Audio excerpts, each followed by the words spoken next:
고린도전서 1장 10절부터 17절까지 한 절씩 교독하도록 하시겠습니다.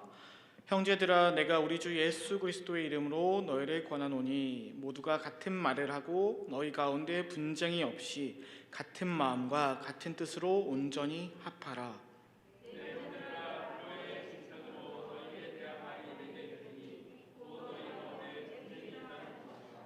내가 이것을 말하거니와 너희가 각각 이르되 나는 바울에게, 나는 아볼로에게, 나는 게바에게, 나는 그리스도에게 속한 자라 한다는 것이니,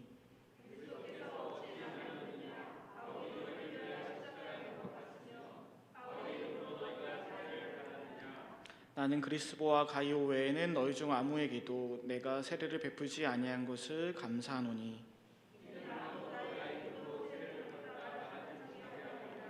내가 또한 스데바나 집사람에게 세례를 베풀었고 그 외에는 다른 누구에게 세례를 베풀었는지 알지 못하노라.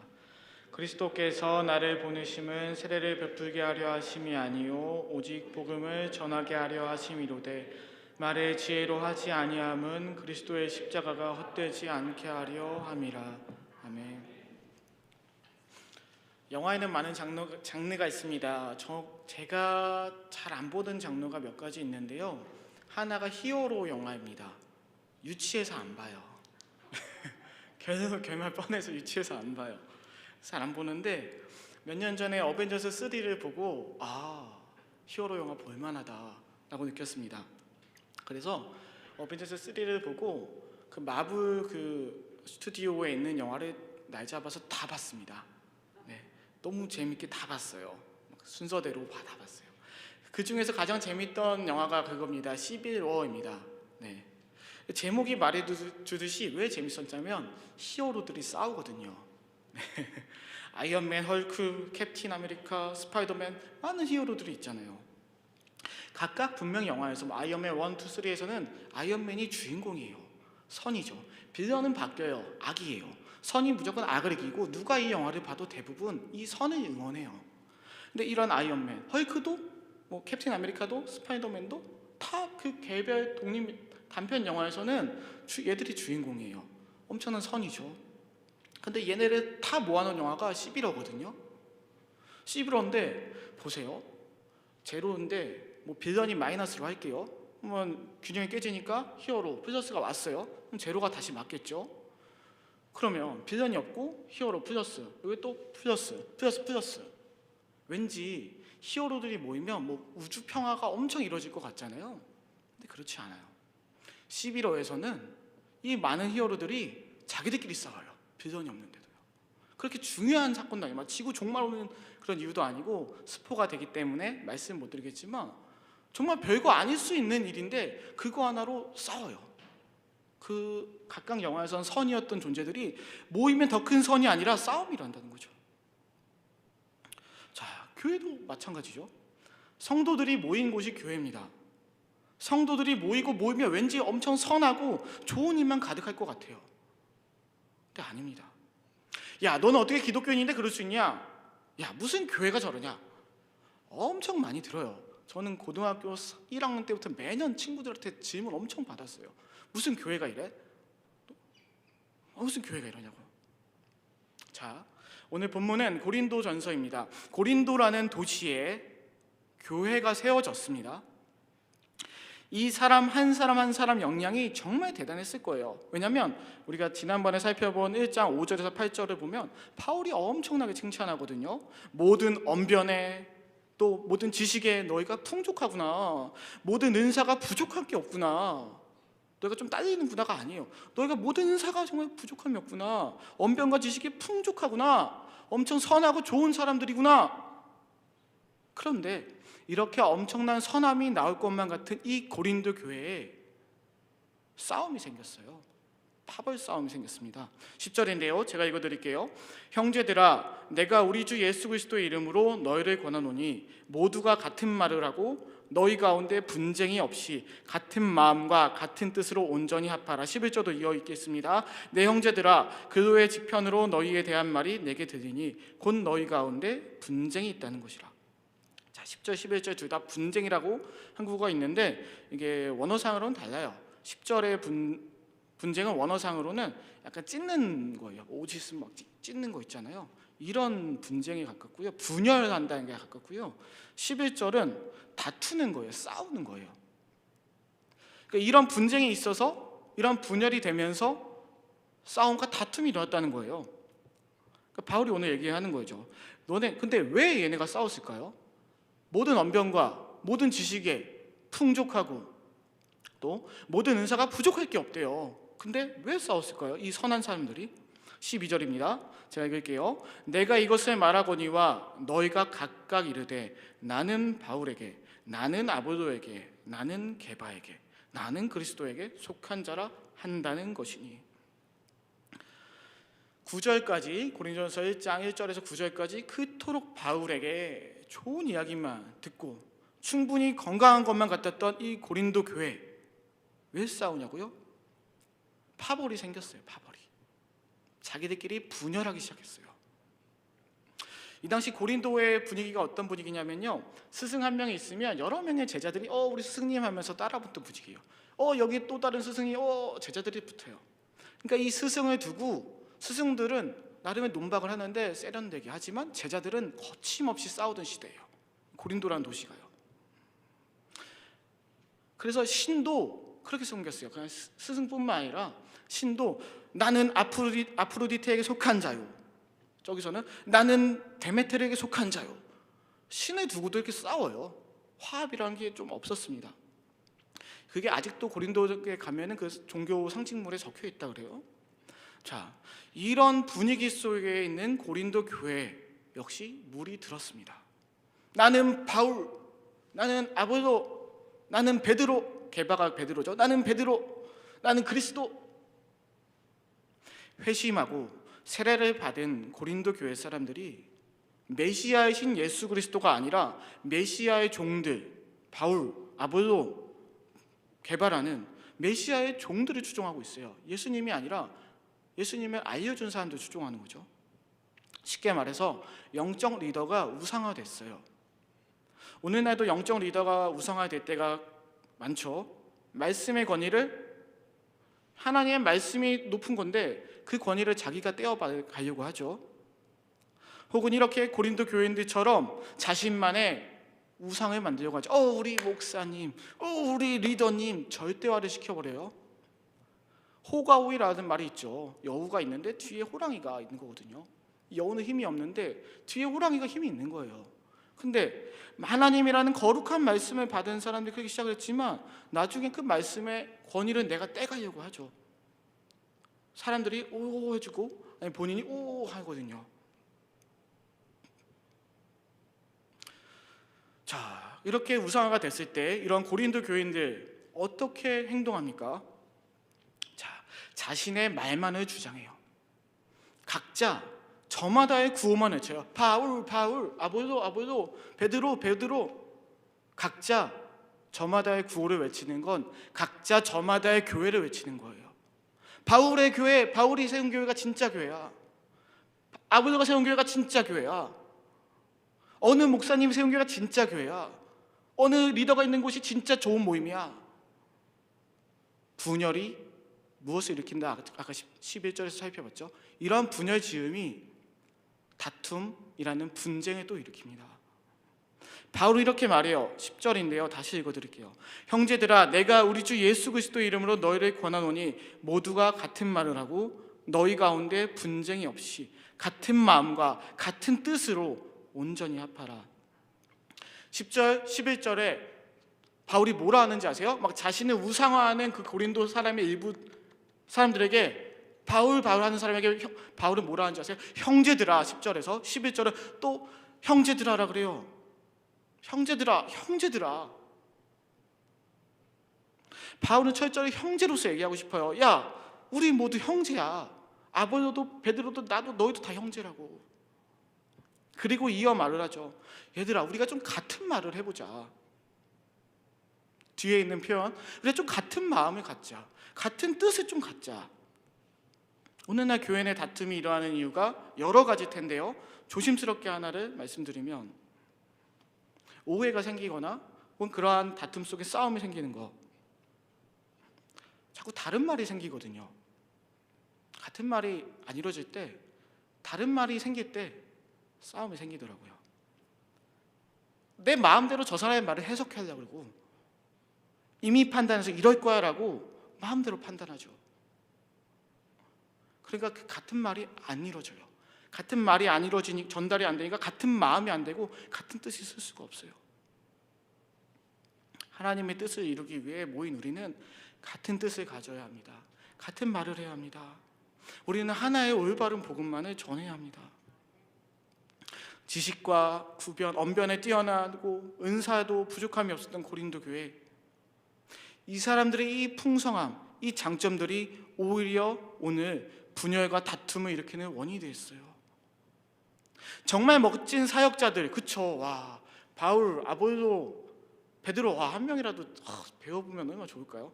정말 멋진 사역자들의 다양한 영향을 받은 교회가 고린도 교회거든요. 바울과 다르게 아볼로는 멋진 외모도 갖고 있고 당시 웅변수도 능했다 그래요. 그래서 사도행전에 보면은 바울 대신 아볼로 보내라고. 네, 이 당시에도 외모가 좀 있었나 봅니다. 아무튼 훌륭한 영적 지도자들을 막 리더들을 오라 해요. 베드로는 아마 아람어를 사용해서 이 고린도에 있는 몇몇 교인들에게 영향을 주는 걸로 알고 있는데요.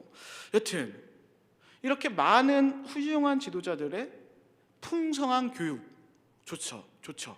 근데 그 풍성한 교육의 양면성이 돼서 이 사람들의 다툼거리가 엄청 풍성해진 거예요. 자신이 이만큼 배웠다 이거죠. 난 이제 이만큼 가지고 있다 이거죠. 대단한 지체들이 무슨 많이 있죠. 우리 교회들, 모든 교회에. 그런데 이렇게 주신 풍성한 것들을 마음을 아파하는데 사용하지 않아요. 우리는 바울이 10절에서 얘기한 것처럼 온전히 합하는 데 힘썼으면 좋겠습니다. 이 온전히 합하다는 이 말이 마태복음에 그 그물을 깁는다는 말과 똑같은 동사예요. 부족한 부분들을 이렇게 기워주는 그런 합함이에요. 뭐 내가 대단해서 따르라 이런 것보다는 이리 와 서로 같이 합해지는, 그물이 하나하나 어겸해지는 그런 합합입니다. 누구파가 아니라는 거죠. 자, 그래서 오늘 본문을 갖고 총 두 가지 생각해 봤으면 좋겠습니다. 첫 번째, 형식 때문에 본질을 잊지 말자입니다. 13에서 16절인데요. 제가 읽어드릴게요. 그리스도께서 어찌 아니었느냐? 바울이 너희를 위하여 십자가에 못 박혔으며 바울의 이름으로 너희가 세례를 받았느냐? 나는 그리스도와 가이오 외에는 너희 중 아무에게도 내가 세례를 베푸지 아니한 것을 감사하노니 이는 아무도 나의 이름으로 세례를 받았다 말하지 못하게 하려 함이라. 내가 또한 스데바나 집 사람에게 세례를 베풀었고 그 외에는 다른 누구에게 세례를 베풀었는지 알지 못하노라. 세례에 대한 이야기가 나와요. 세례에 대한 이야기, 형식으로 좀 등장합니다. 근데 세례가 뭘까요? 이 당시 세례도 그리스도의 이름으로, 그 이름 안에서 행해졌거든요. 예수 그리스도 이름으로 세례를 베풀었거든요. 당시에는 세례가 그리스도와 이제 내가 하나로 연합합니다. 내가 이제 구원을 받았습니다. 내가 이제 그리스도의 통치 안에 들어갑니다. 이 고백이 세례예요. 경건한 의식이죠. 근데 몇몇 당파 지도자들이, 바울, 베드로, 아볼로는 아니겠죠. 그 외 또 다른 성경에 나오지 않은 당파 지도자들은 자기 파의 세력을 확장하기 위해서 서로 앞다투어서 세례를 베풀었다고 합니다. 내 힘을, 나를 추종하는 사람들이 이만큼 많아질 수 있기 위해서 세례를 베풀었다는 거예요. 죄를 씻고 그리스도와 연합한다는 의미의 세례의 본질이 잃어버리고 단순히 자신을 지지하는 사람을 많이 끌어들이고자 세례를 도구처럼 사용한 겁니다. 형식 때문에 본질을 잃어버렸죠. 그러니까 세례의 의미에 대해 생각하고 은혜를 체험하는 삶보다 세례 주는 자, 저 대단한 사람, 저 사람에게 난 세례 받았네, 이 관계, 이 중요하지 하나도 안 하는 이 형식에 너무 얽매여서 난 저 사람에게 세례를 받을 거야 라는 욕망에 사로잡혀서 세례의 진정한 의미, 예수님을 통해 내가 구원을 받았습니다, 예수님 통치 안에 살겠습니다 라는 세례의 본질을 잃어버린 형태가 많았습니다. 그러니까 바울이 여기서 얘기해요. 그 부양상 짧게 얘기하면 내가 다행이다, 고린도에 있는 너희들이 그리스도와 가이오에, 지금 고린도에 있는 너희 그리스도와 가이오에는 내가 다행히도 세례 베풀었던 애들이 없구나. 다행이다. 만약 많았으면 다 나를 지지할 거 아니냐. 다행이다. 그 위에 있는 뭐 스데바나 이 친구는, 이 가정은 그때 바울이 첫 번째 고린도 여행 때 전도 세례를 베풀었지만 지금은 여기 없거든요. 그래서 에베소 교회에 있는 사람인데, 아무튼 다행이다. 스데바나도 거기 없어. 다행이다. 너희 내가 세례 베풀었다고 막 엄청 그럴 거 아니냐. 그러면서 바울은 말하죠. 얘들아, 이게 아니다. 이게 아니다. 그리스도를 바라봐야 된다. 그리스도를 바라봐야 된다. 이 두 번째가 오늘 또 우리가 온전히 합해줄 수 있는 방법입니다. 두 번째, 사실 우리가 받은 복음, 그 십자가 앞에 나오자는 겁니다. 17절인데요. 제가 읽어드릴게요. 그리스도께서 나를 보내심은 세례를 베풀게 하려 하심이 아니오 오직 복음을 전하게 하려 하심이로되 말의 지혜로 하지 아니함은 그리스도의 십자가가 헛되지 않게 하려 함이라.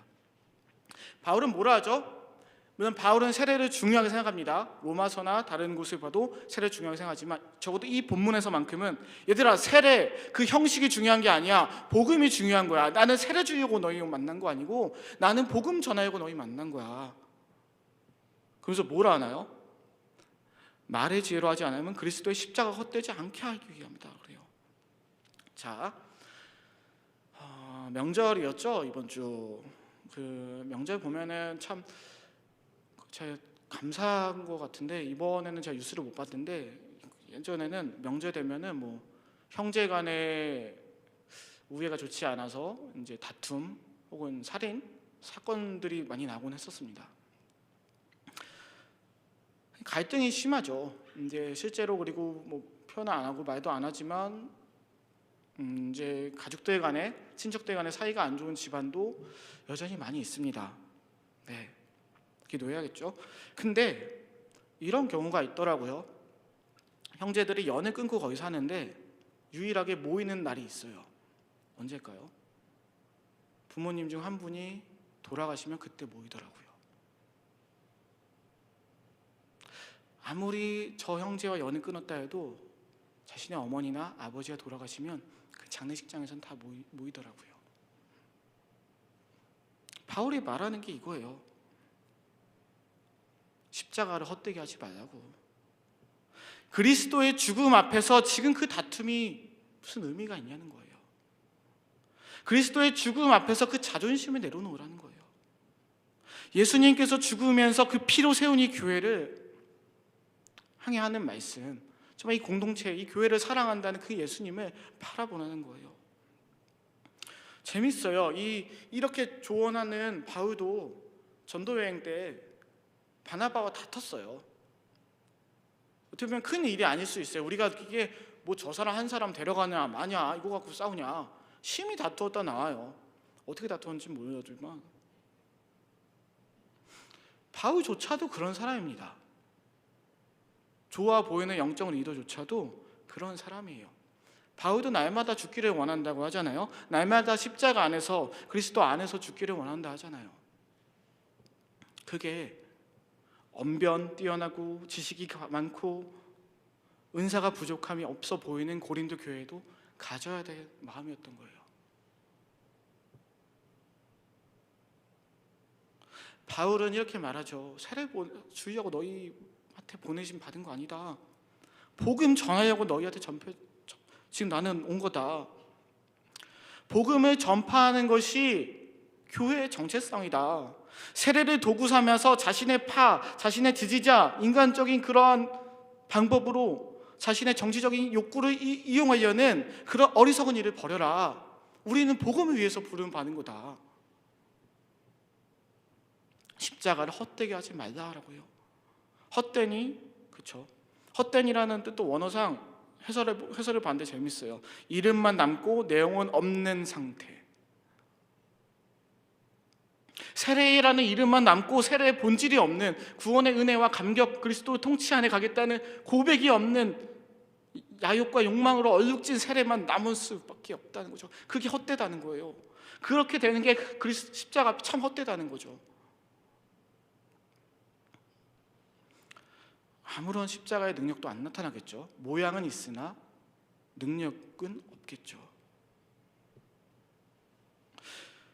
예수님께서 교회에 바라시는 것은 하나입니다. 그의 안에 거할 것. 그리고 예수님이 고린도전서 1장 1절에서 9절 예수 그리스도 안에 거하라. 그 다음 스텝으로 제시하신 게, 바울을 통해 제시하신 게 이거예요. 너희가 좀 온전히 합해 볼래? 같은 말을 좀 하고 같은 마음, 같은 뜻을 가져볼래? 고린도가 이제 알만하신 분들 다 아시잖아요. 고린도라는 사회가 얼마나, 여기 뒤에 보면은 지적할 게 엄청 많아요. 막 음란한 것도 있고 우상 제물도 많고 막 온갖 문제들이 많아요, 고린도 교회가. 근데 그 우리가 볼 때 많은 문제들이 있지만 가장 먼저 인사말 딱 끝나자마자 처음으로 지적하는 사항, 분쟁을 조심하라는 거예요. 분쟁을 같이 한 마음으로 가자. 결론입니다. 요한복음 17장에 이런 장면이 있습니다. 예수님께서 십자가에 잡히시기 전날 기도하시는데요, 요한복음 17장에서 어떻게 기도하시냐면 제자들이 하나 될 수 있기를 기도하세요. 당장 내일 십자가 지셔야 되는 예수님이 내일이면 떠나야 되는데, 이 제자들 두고 떠나야 되는데 가장 염려하셨던 거가 이 제자들이 합해질 수 있는가. 가장 바라는 게 이 제자들이 하나 되길 원하시는 거예요. 그리고 똑같이 오늘날 교회에도 원하시죠. 정말 합해지기를 원하시죠. 그런데 우리는 자꾸 다른 곳에서 주님 뜻 찾으려고 해요. 하나의 뜻, 그리스도의 십자가 안에 있는데 자꾸 다른 형식, 자꾸 다른 방법으로 십자가를 제끼고 찾으려고 하죠. 죄송해요. 함부로 제가 이런 말 죄송합니다. 성장시키겠다고 막 열심히 하다가 교회가 나뉘어요. 과연 예수님이 바랬을까요? 예수님이 과연 세계 제일의 높은 넓은 건물을 세워달라고, 아니 제일 좋은 재미난 프로그램을 만들어달라고 바라셨을까요? 근데 생각보다 싸우고 다투는 경우를 제가 학부 때부터 보면요, 그러다 싸워요. 그러다 나뉘어지더라고요. 예수님은 그런 말 한 적 없는데 이게 좋은 것 같아서 열심히 하다가 보니까 건물 짓거나 좋은 프로그램 만들려다가 싸우고 헤어지고 상처받고 떠나요. 예수님은 근데 그런 거 하나 안 했거든요. 참 죄송해요. 제가 함부로 말하기에는 저는 참 부족한 사역자지만 그냥 어린 제가 봤을 때도 그렇게 느껴집니다. 화려한 꾸밈을 너무 추구하다가 그리스도의 몸이 찢어진다 했죠. 찢어질 수 있어요. 분쟁이라는 게 찢어진다는 표현이라 했죠. 찢어질 수 있다고요. 우리는 그리스도의 몸을 찢어버릴 수 있어요. 그리스도 안에 한 몸 안에 지체들이 있어야 되는데 지체들이 찢어질 수가 있다고요. 교회의 성장, 이웃에 대한 봉사, 섬김 다 중요하지만 예수님께서 우리에게 먼저 바라시고 때로는 우리에게 염려하시는 것이 우리의 하나됨입니다. 갈라디아서에 또 이런 말이 있죠. 분쟁으로 나뉘고 갈라지는 것은 육체의 일이라고, 사단의 역사라고. 저도 학교 신대원 1학년 때 참 그런 일이 많았습니다. 학교에 많은 일들이 있었고 사랑을 전하는 전도사님들이 학교 내에서 싸우고 그 싸움이 막 세련된 싸움도 아니죠. 보면서 와, 이게 과연 뭘까? 사단이 도대체 어디까지 전도사님들부터 망가뜨리려고 할까? 그 생각을 했습니다. 본질을 잃고 형식과 껍데기, 그것만, 그 건물, 그 프로그램, 그러한 모임, 그것만 열심히 짓느라고 이리저리 이쁘게 잘 지었으면 괜찮겠죠. 근데 그러다가 나눠지거든요. 그러다 다투거든요. 과연 그 의도가 좋았지만 그 결과로 봤을 때는 과연 아름다울지는 우리가 계속 생각을 해봐야 돼요. 물론 이렇다고 해서 막 이제 아무것도 안 할 거야, 아무것도 안 지을 거야, 그런 말은 아니에요. 그런 말은 아닙니다. 다만 이거를 언제나 경계해야 된다는 거죠. 이렇게 목적이 바뀐 의미를 잃은 형식으로 살지 않고 진정한 복음 안에서의 가치, 십자가의 그 죽음 앞에서 우리는 우리의 조그마한 자존심, 아쉬움 다 내려놓을 수 있지 않을까요? 돌아가신 부모님 앞에 연을 끊었던 형제들이 모이잖아요. 우리도 세상을 보면서 세상 사람도 저렇게 하는구나 하물며 우리 위해 죽으신 예수님을 날마다 고백하잖아요. 사도신경에서 날마다 고백하잖아요. 그런 우리가 날마다 우리의 죽으신 분을 고백하거든요. 그 죽음 앞에, 그 십자가 앞에 우리가 좀 서운하고 섭섭해도 완전한 사람 없거든요. 온전히 합한다가 뭐라 그랬죠? 대단한 애들이 합쳐지는 게 아니에요. 금을 깃는 거예요. 금을 좀 빵꾸고 나고 그런 거 좀 깃는 거라고요. 서로 기어주고 하나 같은 말, 같은 마음, 같은 뜻으로 하나님의 뜻을 위해 잘 나아가는 우리 교회가 됐으면 좋겠습니다.